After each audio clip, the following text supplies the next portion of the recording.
This episode is brought to you by Indie Film Hustle Academy, where filmmakers and screenwriters go to learn from top Hollywood industry professionals. Learn more at ifhacademy.com.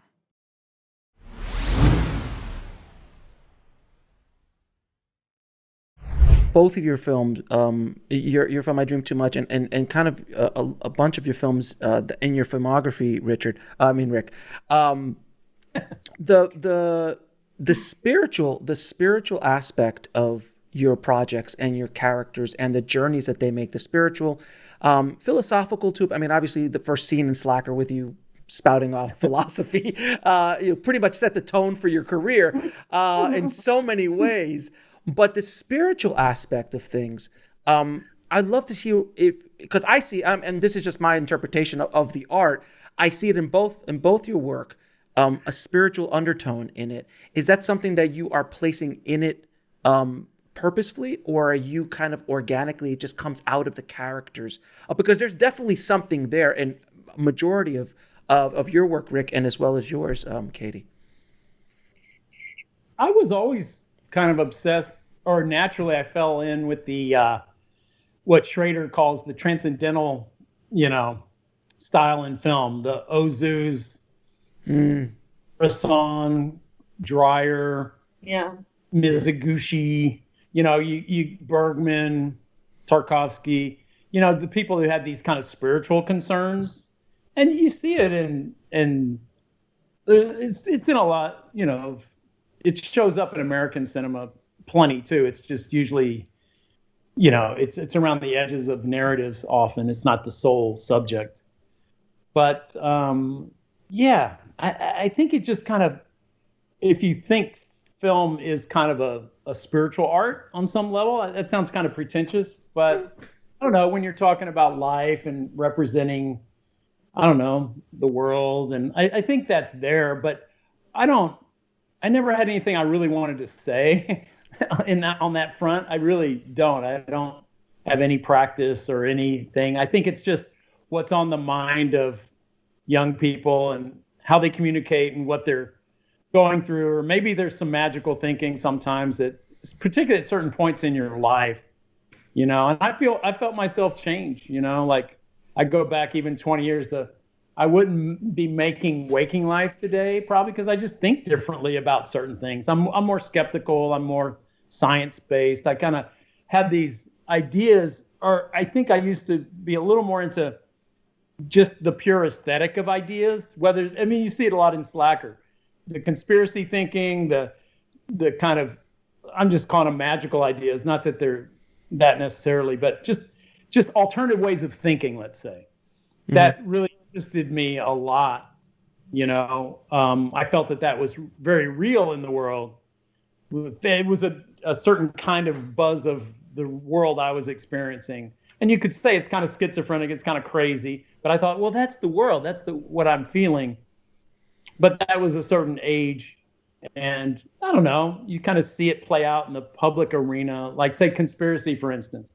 And that's taken on a real malevolent, I think, super damaging, where it was kind of fun in the 80s to talk about, some of this stuff. I don't know. I just think when it's kind of the ideology now of a large percentage of our population, what I want now is like, I don't know. I want like us to be on the same page. I want there to be like actual deeper thinking and factual, but I don't think that affects the film so much, but it's just, I don't know.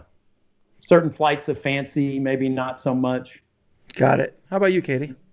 Well, I think it sort of circles back to what we were talking about the question, the filmmakers who are seeking questions. And to me, that's spiritual, and Rick, you were very, Tolstoy and Dostoevsky and Knut Hamsun, these were all writers that were very much alive to you and inspired you. And they certainly, come from a very spiritual place. I think of a film, like you said, Tender Mercies, where there is, Horton Foote was going after something else. But as Bresson says, keep the important stuff hidden. Yeah. And I wonder, through that tension of telling a story, but trying to connect it to something greater and something that we could all participate in, does sort of make it something a little bit more spiritual. I mean, I don't know. To me, Boyhood, like it's a commentary on the human condition. I mean, there's no question, and about the journey of this soul, this boy going through life, and also not only the parents. As you get older, I watched it when it first came out, and then now as a father of older children, you just are like, I feel it different, and that's what good art does. It changes with you as you get older. But there is, I guess anytime you're dealing with the human condition, there's, in many ways, you touch the spiritual in some way, somewhere or another, without being like, I'm not talking about religion or anything like that. I'm just talking about just the human condition. I know. I think we're all looking for connection. That's what makes cinema such a powerful medium, because you can really, the spirit kind of permeates the images sometimes. It really does. If you're not too didactic about it, you lay it out there and we're all feeling, wanting to connect, In a film like Boyhood, I was kind of amazed, but on the other hand, I wasn't. It's sort of what I was going for, but the way people did connect to it. Even all those years, I was thinking like, I'm not going very big here. I'm making it about this minutia of life. Right. I'm not even doing the first kiss. I'm making it the little things I remember and just the smallest things. But I had a great belief in the cumulative power of time and what that would maybe just feel like as a human to experience watching it, like just to see life, to see time move like that. That's what I thought would be interesting. I didn't want to weigh it down with a lot of heaviness. I mean, it's plenty heavy. It's got a lot of detail that runs the gamut.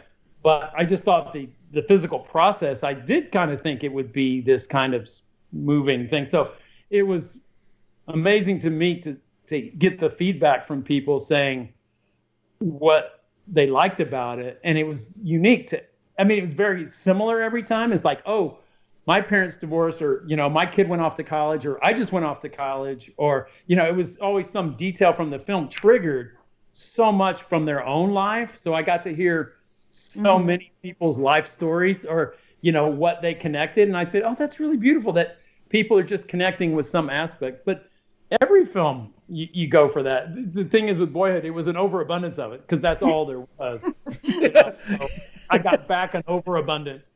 But I like a film if I can just, if there's a couple of scenes that take it to that level, that you just get a rush of feelings. You think maybe the whole movie moved up was for that one moment, right? Look on someone's face, or just the contemplation of something. But it's going to be different for, you just got to leave some room for it. But it's really just how you got to give the power to the medium we're in. You have to acknowledge the power of cinema and work with that. To watch the rest of this interview, head over to indiefilmhustle.com.